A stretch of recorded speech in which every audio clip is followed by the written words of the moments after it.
Hello, this is Dave, and welcome to Equities Story. I'm with the Wolf, who's I told you not to wear that red top for TV today, and you're gonna put a pink one on.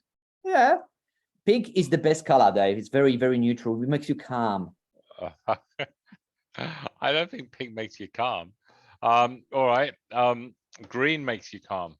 That's it. Oh, maybe I'm confused. Anyway, okay. This is general share advice, not personal advice. Don't mention you're from Equities Story when you're on TV today. Just keep it quiet. Company X. Yeah, Company X with the pink shirt. Okay, Wolf. All right.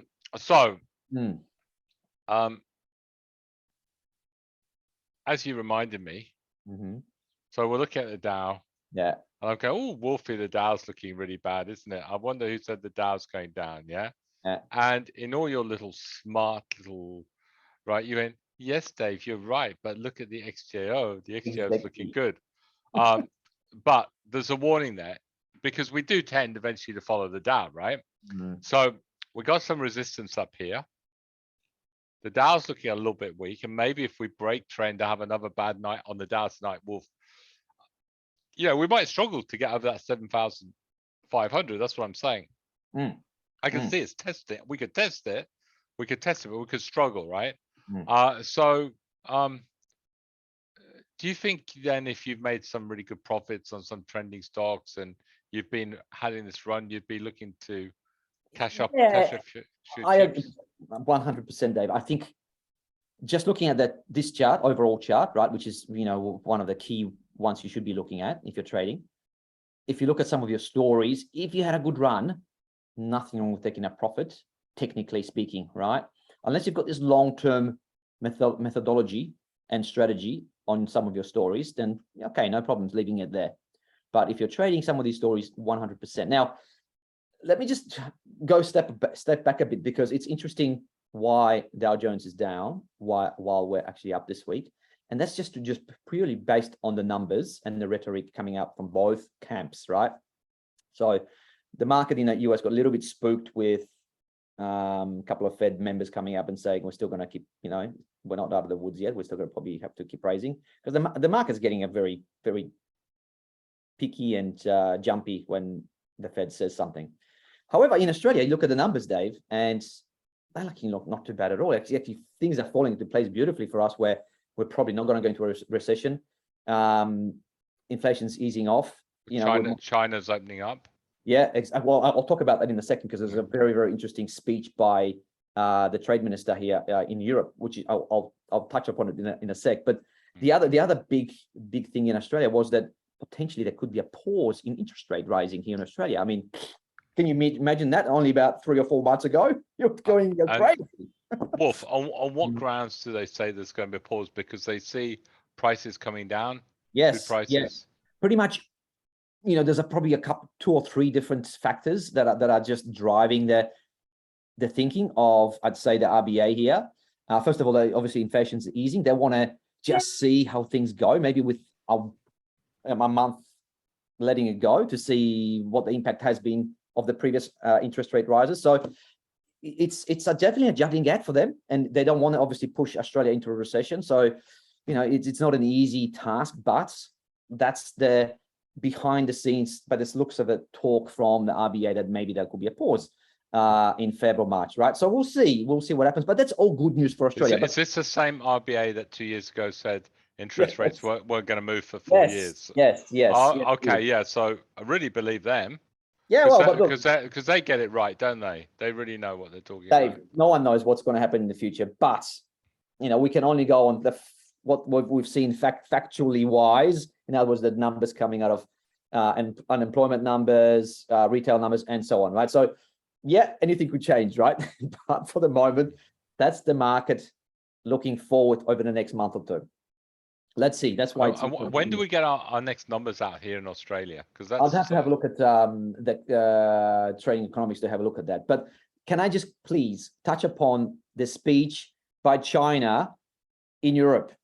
It was extraordinary. I mean, I don't think maybe people actually looked at that or actually noticed it. I haven't remember seen it, right? But the actual talk was completely like a 180-degree turn, where China seems to be wanting to go back into the fold again, open up, didn't blame anyone for, for its troubles, and they want to be part of the global economy again. I mean, this is like, oh, hello, right? Are we back to Xi being a bit more open and less, so protectionist and everything else? This is quite interesting. So for me, when I read that, I'm thinking, this is great news for Australia. Fantastic. Well, you wouldn't think he's also going to plan to invade Taiwan if he's talking like this. Precisely, right? That's maybe you can take that away as maybe a positive there, that maybe he's just pulling away from that thought. Things can of course change, and whether you believe that or not, I don't know, but it was really, honestly, an extraordinary speech, because I haven't seen such speak, and the commentary obviously pretty much said it. They haven't seen such talk since probably I think the previous Chinese leader was in place, and this guy's been in for about 8-10 years now. So very, very interesting, and we'll see what happens, whether they keep to the word, Dave, that they're going to really join the fray again and be global instead of fighting against everyone pretty much. So we'll see, but I like it. That's a good, remember they're throwing against us, right? They were the first ones who said, yeah, let's get back to the table. So this was a precursor to what they've just said globally, which is, like I said, excellent. That's why maybe you're seeing a great green line. Anyway, let's go back to some of the stories here. So at least I'm happy for the moment. We'll see how things pan out. Let's talk some stocks, shall we? Yeah, no, brilliant. But it's fascinating, Wolf. We're going to have an interesting, I think, year again. Okay, FPH. Yep. So we suggested people buy this as a trade. It's come back down to trend. It started, fantastic announcement, Wolf. Bang, up it goes. I rushed to the website because I thought I just want to check my buy price, because I think our buy price was 26, and I couldn't find it on our website, Wolf, because I think when we put it on as a trader, 100% we put it on that first big green candle when we saw that announcement come out, right? That's when we started saying buy. But I think I forgot to press save. Yeah. That's the conclusion I went to, because that's obviously what happens sometimes. Yeah, so those people are taking a trial. We're not making this one up. We did put it on as a trade. But it looks good. So what are we doing now? Would you take a profit? Talking about the market, what the market's like, would you be taking a profit, or are you holding it for? I'm holding it, Dave. Today's announcement just gives me more fuel to actually hold, and probably even get some more if it comes back to 23. This is really good stuff. I mean, you got to applaud FBH for, after a tough period post-pandemic, coming out with very strong numbers. And then remember, this is a global company who has to navigate through inflation, has to navigate through all these issues with China being closed up, lots of things going on. But if you read today's announcement, a lot of those things are falling into place again for me. So yeah, I'm liking this again from a long-term point of view. While maybe I wouldn't be buying it today, 24.64, I just wait maybe next week if it comes back a little bit, because we've seen this before. See that big green candle went halfway back to the candle, Dave? That's probably what I'd be looking again to sort of get it through. 23 would be my around 23. Well, yeah, if it came back down to trend. Yeah, that's right. And it probably will. Look, it's not cheap at these prices, but like I said, long term, I'm not a seller. I'm an accumulator for long term. It's funny, isn't it, Wolf, how that trend line, and that's why we like to leave them in with so much resistance. It comes down, it holds support, and bang, up it goes. Yeah, I know. But you know what? It doesn't really, that 25 is the only resistance. There's less resistance now, Wolf. There is. You might find this next 2 weeks, as long as Mr. Market behaves itself, could keep on going. Anyway, next one is PME. Yep. Now this looked good. We put it on Einstein's at the beginning of the week, not far off a buy signal. It's having a nice move up. Yeah. Another massive contract win. If you didn't say to me this is really expensive, and you said, Dave, this is fair value, I'd say this is going back to $70. Unfortunately, it is expensive, and it's not that. No, it is. That's maybe the only reason why it's been held back on this big contract win, right? But it still looks good. I mean, I don't have a problem with this at all, right? You know what I think? What? I reckon it does come up, test that 63, 64, Mhm. then it goes back down. Yep. All right. Fair enough. So if you were in it and making profits, you could just leave a little stop loss under that $60, and you could do it on your daily if you wanted to, right? Mhm. And then see if you can get 63 or 64. I think you could squeeze a bit more out of it. All right. Sounds good to me. I got one more. We didn't put it on there. WHC, who came up with a quarterly. So let's have a quick look at that one. Okay, listen, it's holding, isn't it?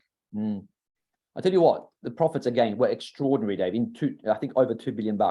Right. That's why Queensland went, guys, you're making super profits. We want part of that. Thank you.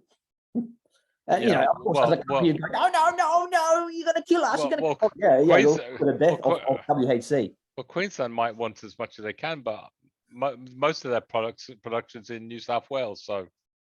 Yeah, I know, but this is not. That's what you like to do in Queensland, just take our money, isn't it? But you like to sit in. A lot of these companies will probably have super profits out there. Yeah, that's what you want to do. You know, just take money off your own companies. Leave Whitehaven Coal alone. Yeah, we are. But we want yours as well. Yeah, well, ours as well. Since you're not doing any super profits, we might as well talk you out. Yeah, no, yeah, thanks, Wolf. Wrong state, mate. All right, but anyway, look, what would you be doing here when you look at the numbers, right? Extraordinary. This is as good as it gets, possibly, right? So what would you do? I'd say play the charts as per usual, Dave, but that I think the risk is on the downside and upside. All right, I did something really bad today. Because you know how I always come to work on the bus? Yeah, wow, I thought you should be flying in by helicopter. Right, it was absolutely drizzling, and so I actually took an Uber, right? God. But it was the best Uber drive because I was speaking to the guy who's just come back from South Africa.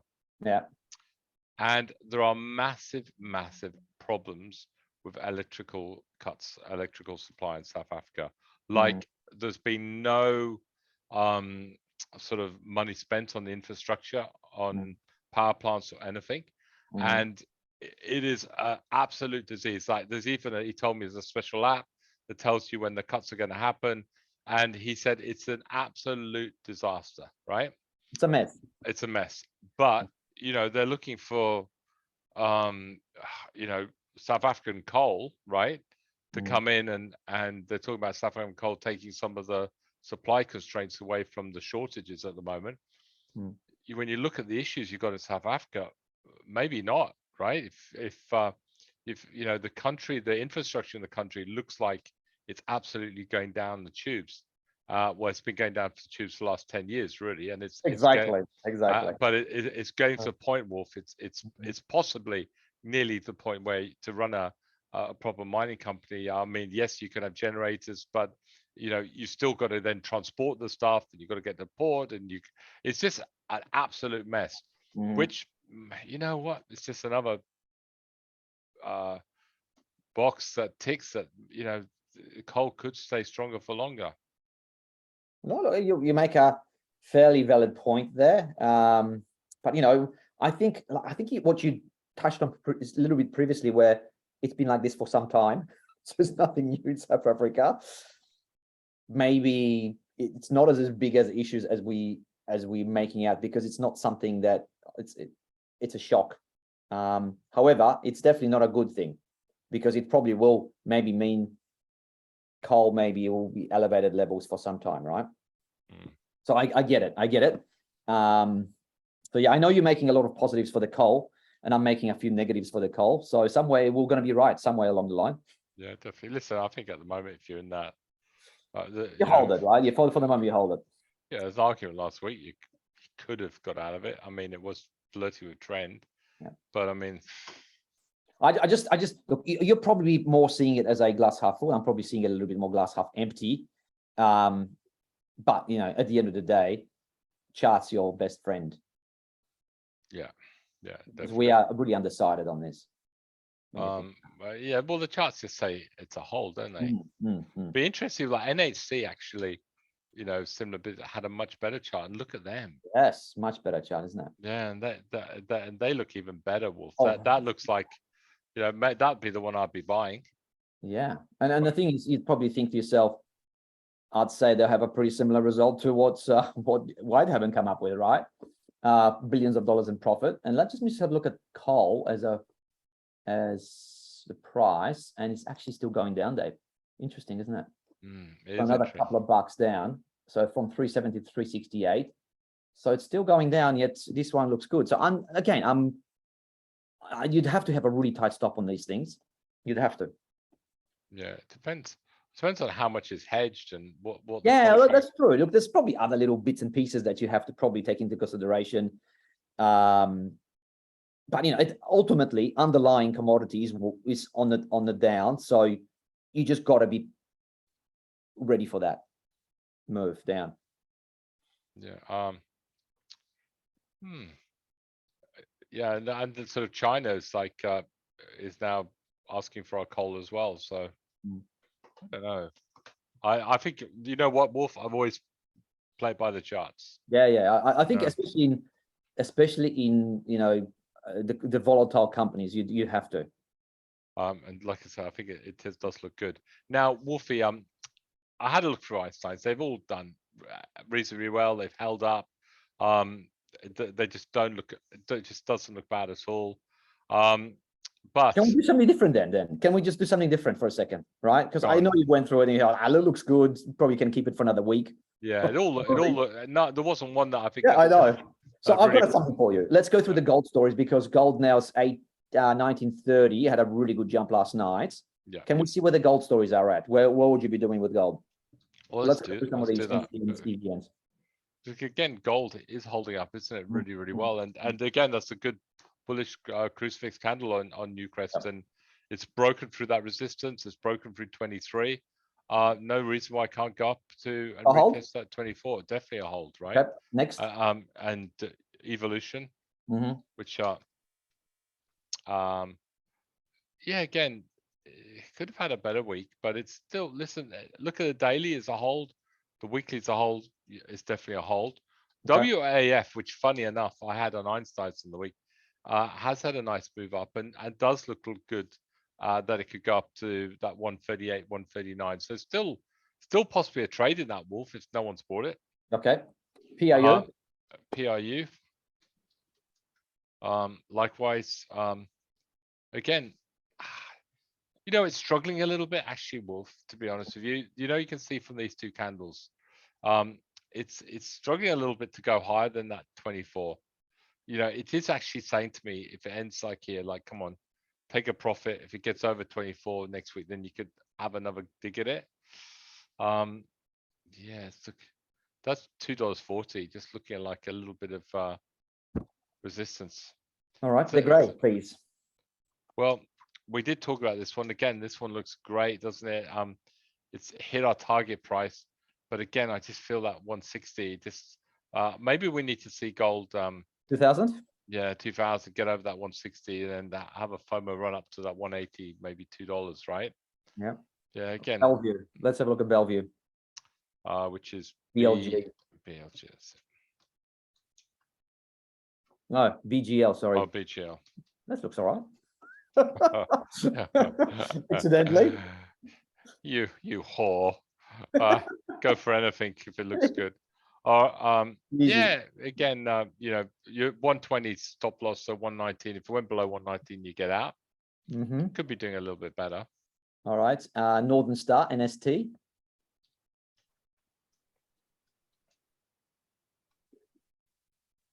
Yeah, that doesn't look too bad, does it? Looks quite good. Looks like it maybe could keep on going. And last one, let's look at Regis, RRL. Yeah, no, I said the other week that look too much resistance there. Needs to do more.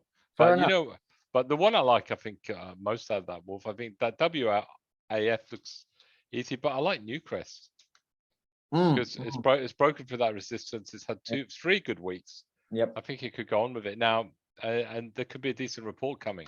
I agree, and probably even evolution. That's probably hopefully a decent report coming. So, some of these are actually set up. If they come up with, if they could come up with a good report, you might see those resistance being broken on some of these things. And look at your SMR. So Wolf, that looks, it's crazy. My Ausbiz pick, Dave, is flying. Okay, what are we putting on Ausbiz today? Oh, I'm not going to tell you. Oh, we are. Well, club members can know No, first. I don't know. I don't know yet. You haven't decided. The only one I'm putting on, and we've talked about it already, so obviously you guys getting in first is Telix. That's the first one I'm putting on. Yeah. So, well, the other one that I think, which we're trending at the moment, Equity Story, our guys are in it. Is that CLX? Yeah, exactly. I look, a lot of these things were already probably gorged up to our eyeballs, but this looks very good, Dave, doesn't it? And how funny, right? You've got such a similar pattern here. Jump, sideways trading for a few weeks. Jump, sideways trading for a few weeks. Jump. It's like, hello. Yeah, this pattern changes now. We'll see. This will be more like this. This will go $2. quicker. Yeah, fair enough. Fair enough. Well, look, remember this particular space, right? Where you've got Lindsay, you've got CLX, KSC. They've been reporting extremely well. And there was actually, I think I saw an article saying how well they're going there. I think there was a report on ABC how the prices for freight has gone up, shot significantly because of, like, you know, some roads have been closed, so they have to go around. So the companies are charging like arm and a leg to take the goods from one part of the country to another. It is crazy. So potentially, you know, maybe these companies are going to come up with some really good reports. Yeah, Wolf, I think this is looking very good. When did we put this one? We've had this one as a hot stock, haven't we? Yeah, we put it on when we had that big green candle around the 140 something, I think. 150 maybe, around that, 150, 145, 140, 150. I'll tell you what, when you look at the chart and you look at the story, you feel this could be a contender for this week, right? Yeah, well, let's look at the actual fundamentals of it. Let's see what they're trading on. CLX, 8 times, Dave. Yeah, what's the div I've got on those now? 6%, fully grossed up. It's not bad, is it? More than not bad. Probably you've got value, you've got dividends. I think this has still got $2 written all over it, doesn't it? Yeah, it looks very, very good. What did we put these on originally? We're 160. It looks very, very good. You wouldn't be selling it, that's for sure. No. So it's 160 is it we put it on? That's not too bad. Yeah. That's 10%. And you think that Duratech, which we had on as well a while back, you think that that looks really good too, doesn't it? Look at that. Yeah, just have a look what we put this one on. This was on this one we got in at you know, Dave, I have to say something about your trading methods, because I really like the way that you look at the charts. So for example, with this one, we'll go back a little bit further. That's when we put this one on, right? And that's actually that's not far off 100% for us at DUR. But you know what? Look, the early times when it first went over the blue line, we weren't ready for it yet. Right? We just wanted to see a little bit more, staying above the blue line, flirting with it. Yeah. It's the second time when it started to go even further. Then that's the time to get in. This is the constant thing, isn't it, with this? Well, it's about taking the easy money, not the hard money. Exactly. Yeah. So there's never a rush to some of these things. When they put, you know, they put the little head up and saying, "Hello, look at me." Yeah, we'll look at you, but we're going to give you a bit of time before you can show us that you actually are worthy. Listen, if you can take anything away from today, guys, I'd be buying that CLX. If I could get it around that 175, and I target at $2. You like that, don't you? Yeah, I do. Well, I mean, it makes sense. It does. Well, it's not expensive. Yeah. Yeah. What pays a dividend? Yeah. Growing. Yeah. Okay, we're going to put this on as a trade. All right, again. All right. So you're just going back to the same old well. Yeah, mate. Like that. Same old well. The ones that keep going up, keep buying them, mate. Why not? All right. Thanks, Wolfie. Join us for Ask the Analyst. Very, very important in an hour. And we're going to discuss stocks galore. Okay. Thanks, Wolfie. See you. Bye-bye. Cheers.